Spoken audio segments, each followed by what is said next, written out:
Voglio far presente che i sindaci non li ha solo la Lega, i sindaci li ha anche Fratelli d'Italia. Erano circa 70 nel 2022, oggi sono oltre 340 gli amministratori della Marca con la maglia di Fratelli d'Italia, il 31% del totale. Cita questo dato Claudio Borgia, presidente dei Meloniani Trevigiani, ospite della nostra prima edizione, commentando una delle ipotesi di lavoro della galassia leghista, quella di una lista di sindaci e amministratori in vista delle regionali, formazione che avrebbe un suo peso specifico, soprattutto nel caso di una corsa in solitaria. Sì, qualcuno pensa di spaventare l'alleato perché pensa di avere gli amministratori locali e di pensare che invece i Fratelli d'Italia non li abbia, non è così, però noi non vogliamo scendere in quel campo perché non è un campo che ci appartiene, no? Quindi non saremo mai tirati per la giacca e non scenderemo mai a quel livello, dico, di discussione, no? di lotta nel fango, perché, ribadisco, i cittadini veneti non lo capirebbero.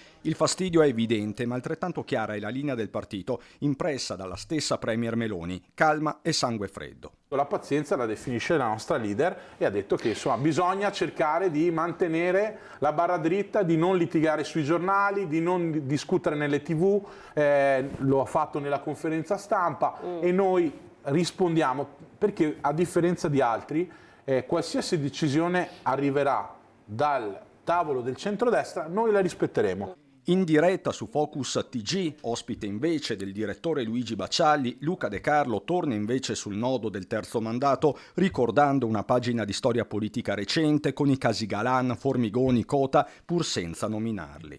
È una legge che si protrae da qualche anno e che nasce con un obiettivo, cioè quello di evitare, dopo qualche scandalo, in qualche regione del nord tra l'altro, di evitare troppa concentrazione di potere per troppo tempo nelle mani di una sola persona. Insomma, dice De Carlo, non è una legge contro Zaia. Oggi dispiace magari che magari il nostro governatore se ne rammarichi pensando che sia una legge contro, non è così, c'è da prima e quindi noi allo stato attuale dovremo trovare un assetto e poi una squadra e poi un candidato per continuare il suo straordinario lavoro.